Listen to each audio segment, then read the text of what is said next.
Hey guys, it's me, John Avenger. Once again, I am full of energy, man. I got my Guardian shirt on. I hope you guys love it. It finally got to wear it today, and it's awesome. And I got a guest with me. He's going to be with me while I review. This is a TV show that I've been watching for the last couple weeks on Disney XD. It is the animated TV series based on the original trilogy called Lego Star Wars: The Freemakers Adventures. This is an awesome cartoon. I'm glad that Disney XD made this cartoon. It harkens back to the glory days of Star Wars, where you had this guy, the greatest villain in the entire series, Darth freaking Vader. It doesn't mention anything from the movie last year. It doesn't mention anything from Rogue One or anything. And I'm saying it's a prequel that actually works. You got new characters that are not annoying. You got a kid. I think his name is one of them is named Cordy, that's the girl, Xander, and there's another, and Ronan. He's the little boy that has it's actually his brother and sister, and they're free makers. They basically collect things and and have adventures across the galaxy. And he's collecting these cyber crystals, which make up a lightsaber for this ultimate lightsaber that was made. They even give a backstory of how the lightsabers were made. That was better than anything in the movie last year. And when this kid feels the force, it works. His eyes are like this.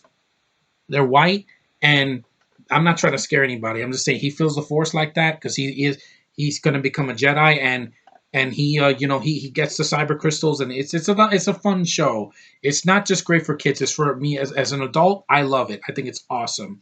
They have a lot of in jokes from the original trilogy and the prequels. They don't disrespect the prequels. They poke fun at it in a while because one of the kids' companions is a battle droid from the Phantom Menace, and basically the comic relief of the show. He's very cute. And they had the episode today had Chewbacca in it and a bunch of Wookiees. I lit up when I heard "Arr!" That excited me. That's enough fan service. See, make me remember the originals, but don't beat it over my head. That's how you do nostalgia right.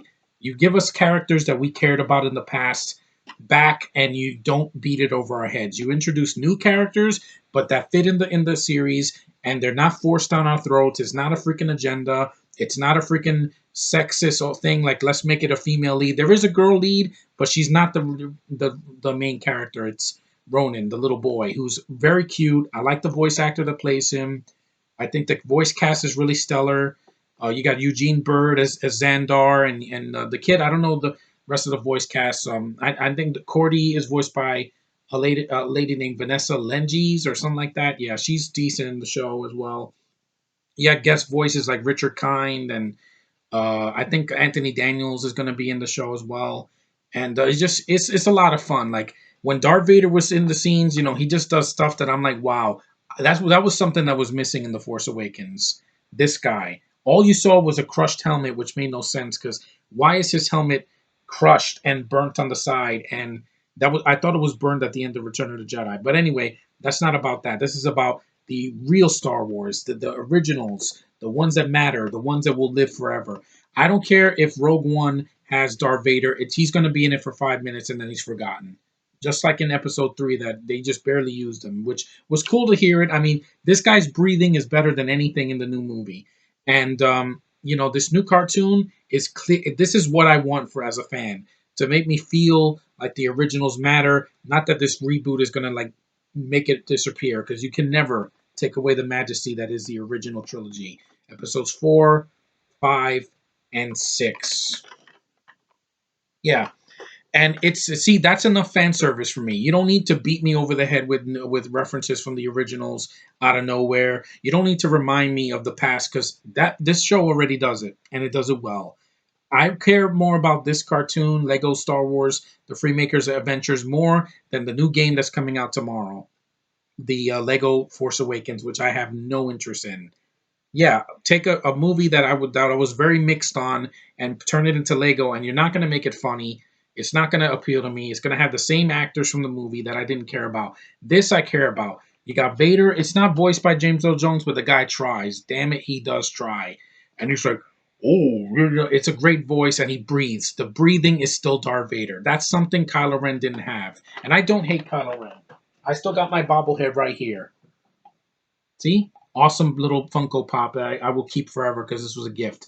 But let's face it, people, he's no Darth Vader. This is the real shebang right here. I know my friend Sean will like that because he's like, yeah, I was not a big fan of Kylo Ren. I can understand that. I liked him because I thought he was cool in the beginning of the movie, but the second half they make him a pussy. He destroys things. It's laughable, and then he loses he has a draw fight with a freaking girl.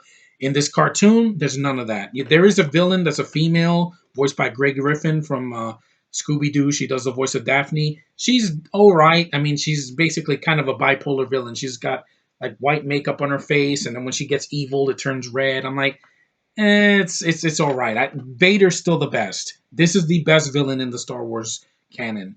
I like Darth Maul, but he was killed off too quickly. Kylo Ren would have been better if he had kept his mask on and he didn't lose a fight to a freaking hobo with a stick.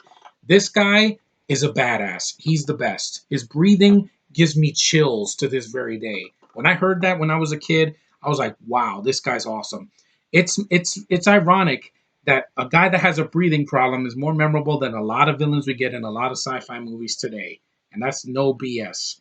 This guy beats the crap out of Baron Zemo in Civil War, or freaking the villain in Jupiter Ascending, or any of the villains in like the Matrix films or anything like that. This guy, there's a reason Vader is considered one of the greatest villains of all time, not just in the Star Wars, but in anything movie related. That's iconic right there.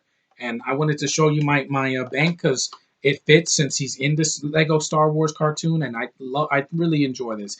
This is what brings out the inner child in me, seeing stuff from the original, and they had how these animators they have so much love for the originals, and I'm like, I'm right there with you, man. These new movies will never be as iconic as this ever.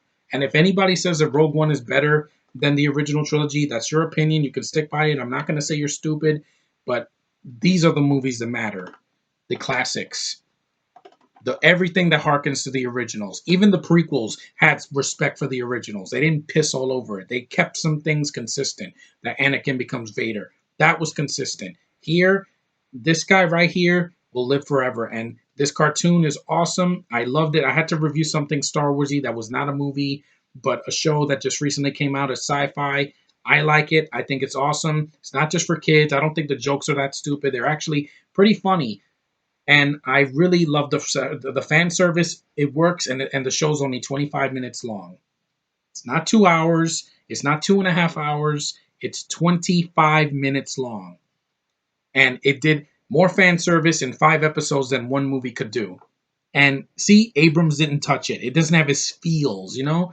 It's done by fans of the original. And I love the original with a passion, with a burning passion within my soul.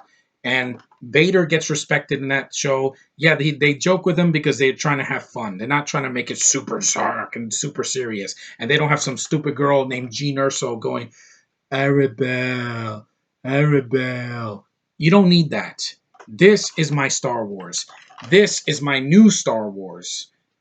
Give me something fun. Don't give me something dark and brooding and depressing. Let me have fun. Let my inner child come out again. That's what this cartoon did, and I respect it for it. I give every animator that has done Lego Star Wars, whether it be the Droid Tales or this cartoon or even Star Wars Rebels, this is what I love about Star Wars. When you remind me the great feeling that it was when I was a kid when I watched that, and it's funny and fun and just majestic, and this cartoon just encapsulates it, and I love it. And I think this cartoon, I can't wait for Rebels to come back, but this is a great cartoon for the summer. Thank you, Disney XD. You did a great job.